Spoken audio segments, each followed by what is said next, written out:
Good morning students. Hindi की व्याकरण कक्षा में आप सबका स्वागत है।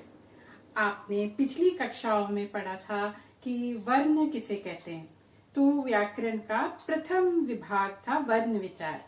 अब हम दूसरे भाग में जाएंगे जहां हम शब्दों के बारे में जानकारी एकत्र करेंगे। शब्द किसे कहते हैं, पद किसे कहते हैं और शब्दों का वर्गीकरण किस आधार पर होता है। तो आज का हमारा जो शीर्षक है शब्द विचार, शब्दों का वर्गीकरण। हम इस पाठ में शब्द के बारे में अध्ययन करेंगे। तो सबसे पहले जानेंगे शब्द किसे कहते हैं। शब्द वर्णों के समूह को कहते, वर्णों के मिलने से शब्द बनते हैं। लेकिन कैसे वर्णों के सार्थक मेल को, सिर्फ वर्ण मिल जाए और उसका कुछ अर्थ ना निकले तो वो शब्द नहीं कहलाता। तो सार्थक होना आवश्यक है। वर्णों के सार्थक मेल को शब्द कहते हैं। अब हम ये भी जानेंगे कि पद किसे कहते हैं। शब्द और पद में थोड़ा अंतर है वह भी शब्द, लेकिन जब कोई शब्द व्याकरण के नियम में बांधकर वाक्य में प्रयोग किए जाते हैं तब पद कहलाते हैं। जैसे घर, जाना, राम, ये शब्द है। लेकिन जब हम इन्हीं शब्दों को लेकर एक वाक्य बनाते, राम घर जाता है, तब ये पद कहलाने लगते। राम एक पद हो जाता है क्योंकि व्याकरण के नियम में आ गया। राम कर्ता हो गया, घर कर्म हो गया, जाता है क्रिया हो गया। तो ये व्याकरण के नियम के अधीन हो जाने के बाद शब्द पद बन जाते। राम एक पद है, घर एक पद है क्योंकि ये वाक्य में लिखे गए। तो अब आपको पता चल गया कि शब्द और पद में क्या अंतर है। अब हम जानेंगे शब्दों का वर्गीकरण, यानी शब्द को हम उनकी उत्पत्ति के आधार पर, रचना के आधार पर किस किस प्रकार से हम उसे वर्गीकृत कर सकते, किन किन आधारों पे, वो आज हम जानेंगे। तो पहला है उत्पत्ति के आधार पर, दूसरा रचना के आधार पर, तीसरा प्रयोग के आधार पर और चौथा अर्थ के आधार पर। तो उत्पत्ति के आधार पर 5 प्रकार के भेद हैं। उत्पत्ति यानी शब्दों का वो कहाँ से हिंदी भाषा में आए, उनकी उत्पत्ति कहाँ से हुई, ये हम उत्पत्ति के आधार पर सीखते हैं। रचना के आधार पर हम सीखते हैं कि शब्दों की बनावट कैसे है, उस आधार पर हम उसे बांटते हैं। प्रयोग के आधार पर हम उनके प्रयोग कैसे करते हैं विकारी और अविकारी शब्दों में, और अर्थ के आधार पर हम शब्दों को कैसे बांट सकते हैं। तो पहला है उत्पत्ति के आधार पर तत्सम शब्द, तद्भव शब्द, देशज शब्द, विदेशी शब्द और संकर शब्द। इनमें हम पढ़ते हैं कि शब्दों की उत्पत्ति कहाँ से हुई। दूसरा रचना के आधार पर, जहाँ पे हम पढ़ते हैं कि शब्द किस प्रकार से बनते हैं, यौगिक शब्द, रूढ़ शब्द, योग रूढ़ शब्द। प्रयोग के आधार पर हम जानते हैं कि उन पर किन किन बातों का प्रभाव पड़ता है शब्द पे, जिसके कारण उनमें परिवर्तन आते, विकारी और अविकारी शब्द। और अर्थ के आधार पर हम देखते हैं कि किस प्रकार के शब्द निरर्थक और सार्थक शब्दों में क्या अंतर है। तो इस प्रकार से ये 4 आधार पे शब्दों को हम वर्गीकृत कर सकते हैं। तो अब हम विस्तृत रूप से इनके भेदों के बारे में जानेंगे। पहला उत्पत्ति के आधार पर और है तत्सम शब्द। अब तत्सम शब्द में क्या होता है, हम इसमें जानते हैं कि कहाँ से हिंदी भाषा में आए। तत्सम शब्द वो शब्द है जो संस्कृत भाषा से आए हैं, संस्कृत भाषा से सीधे ले लिए गए हैं, उनमें कोई भी परिवर्तन नहीं किया गया। जैसे अग्नि, अग्नि शब्द संस्कृत में भी है, हिंदी में भी आप पढ़ते हो, तो वो तत्सम शब्द कहलाते हैं, जो सीधे संस्कृत से आ गए हैं। अग्नि, जल, क्रिया, ये सब शब्द संस्कृत के हैं तो तत्सम कहलाते हैं। तद्भव शब्द जो संस्कृत के हैं लेकिन वैसे ही नहीं लिए गए, उनके रूप बदल दिए गए। जैसे अग्नि से आग हो गया, रात्रि का रात, दुग्ध का दूध, इस तरह से थोड़ा सा उनमें रूप परिवर्तित होकर जब वे हिंदी भाषा में प्रयोग किए जाते हैं संस्कृत शब्द, तब वे तद्भव कहलाते हैं। यानी सीधे उन्हें नहीं लिया गया, उनके रूप परिवर्तित कर लिया गया। तो ये हो गया तद्भव। देशज शब्द, जो शब्द अपने ही देश में विभिन्न बोलियों से, विभिन्न भाषाओं से यूं ही उनके चलन में आ जाते हैं, उनके नाम डाल दिए जाते हैं और लोग उन्हें प्रयोग करने लगते, चलते चलते वो भाषा में आ जाते, तब वो देशज शब्द कहलाते हैं। और विदेशी शब्द, जो शब्द हम विदेशी भाषाओं से प्रयोग करते करते वो हिंदी भाषा में, अब हम उसे हिंदी की तरह ही प्रयोग करते हैं, जैसे डॉक्टर, स्कूल, कॉलेज, ये सब हिंदी भाषा में आ गए हैं। तो विदेशी शब्द है मगर हिंदी भाषा में लिए गए, इनकी उत्पत्ति विदेशी भाषा से हुई है। और संकर शब्द यानी दो भाषाओं के शब्द लेकर हमने उन्हें एक नया शब्द बना दिया, जैसे रेल गाड़ी। रेल अंग्रेजी शब्द है और गाड़ी हिंदी शब्द है, और हमने उसको रेलगाड़ी एक नया शब्द बनाया। तो जहाँ पे दो भाषाओं के मिलने से एक नया शब्द बनता है, संकर शब्द कहलाते हैं।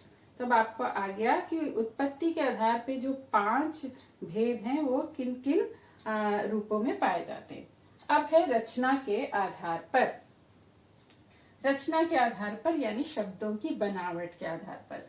यौगिक शब्द, योग मतलब जोड़, यहाँ पे दो शब्दों को जोड़कर जब नया शब्द बनता है तब वो यौगिक शब्द कहलाता है। जैसे पुस्तक प्लस आलय, एक पुस्तक शब्द लिया, एक आलय शब्द लिया, और इस तरह के बहुत सारे शब्द हिंदी भाषा में हैं जो दो शब्दों के योग से बनते हैं, इसलिए यौगिक शब्द कहलाते हैं।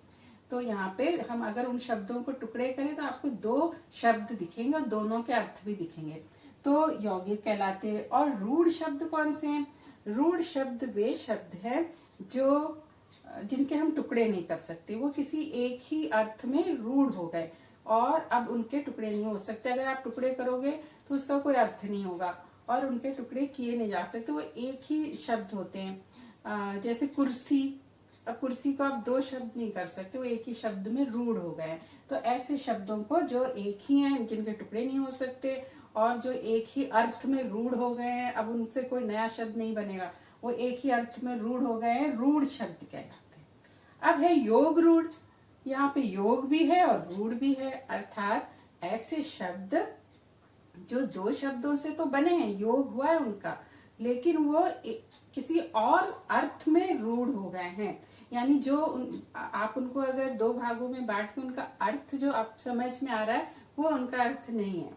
जैसे नीलकंठ, नील शब्द और कंठ दो शब्द के योग से नीलकंठ बना, लेकिन ये यौगिक शब्द इसलिए नहीं है क्योंकि इनका जो अर्थ आपको समझ में आ रहा है वो अर्थ तो समझ में आ रहा है कि नीला कंठ, लेकिन नीलाकंठ नहीं है, ये शिव जी को बोला गया है। शंकर को हम नीलकंठ, दशानन, 10 सिर उसका अर्थ है, लेकिन रावण को कहा किसी और अर्थ में जो शब्द रूढ़ हो जाते हैं योग रूढ़ कहलाते हैं।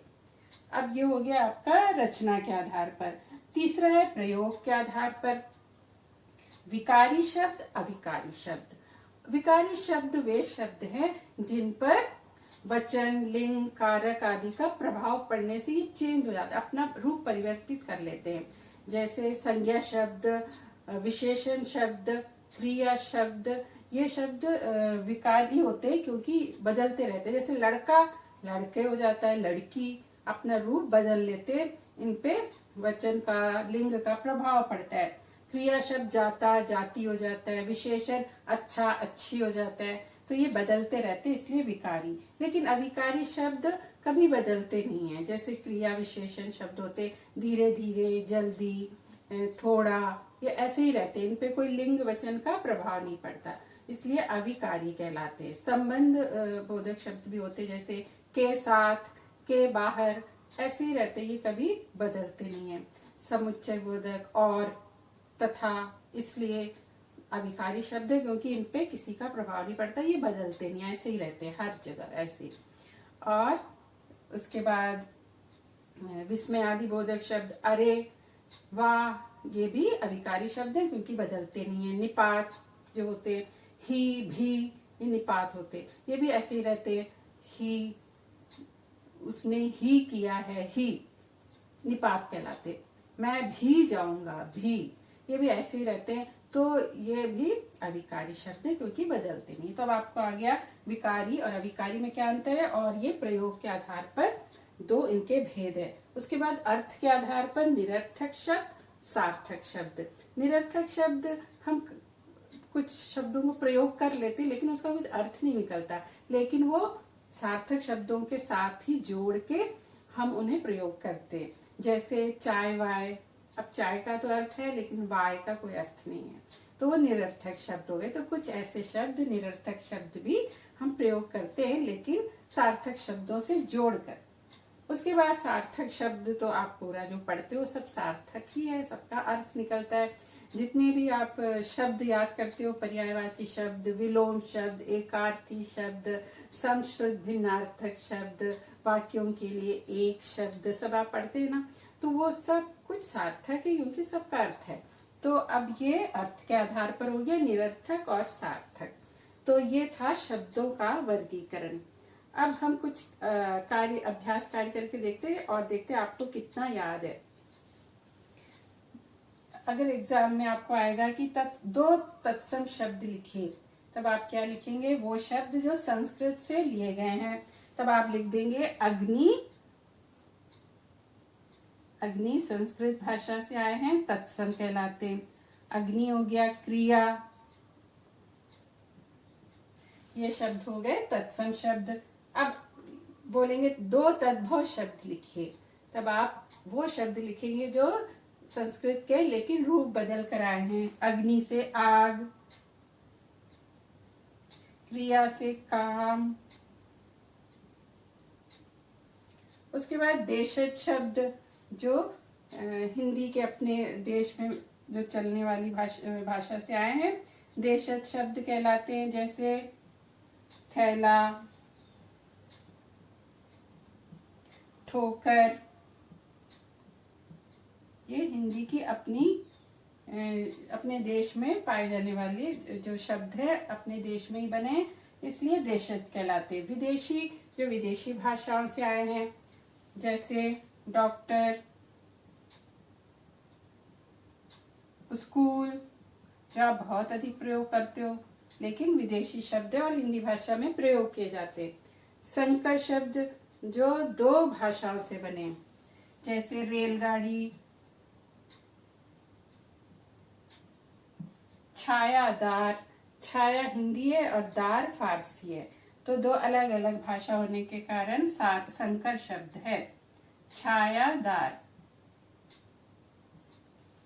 अब पूछेंगे यौगिक शब्द, दो यौगिक शब्द बताइए, यानी दो शब्दों के योग से बने, दोनों शब्दों का अर्थ भी है। हिमालय,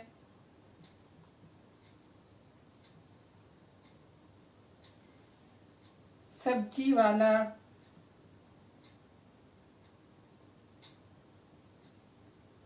सब्जी अलग है, वाला अलग है, तो दो शब्दों के मिलने से बना यौगिक शब्द।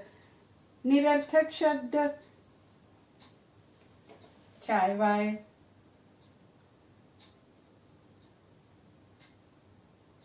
निरर्थक शब्द हो गया।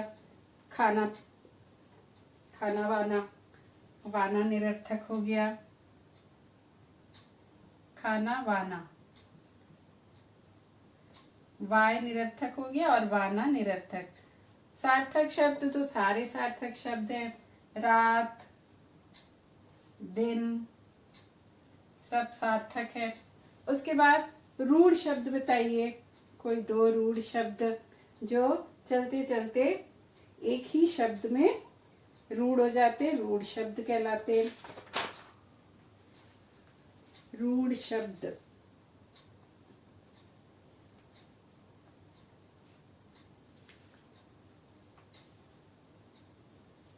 रूढ़ शब्द कुर्सी,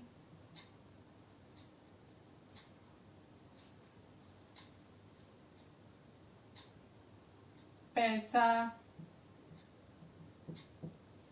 योग रूढ़ शब्द जो दो शब्दों के योग से बने, दशानन और किसी और अर्थ में रूढ़ हो गए हैं, योग रूढ़। दशानन, नीलकंठ। विकारी शब्द, अविकारी शब्द, दो विकारी शब्द जिन पर लिंग वचन का प्रभाव पड़ता है। बालक, इनका बहुवचन भी हो सकता है, स्त्रीलिंग भी हो सकता है। पुस्तक, अविकारी शब्द जिन पर कोई प्रभाव नहीं पड़ता, इसलिए,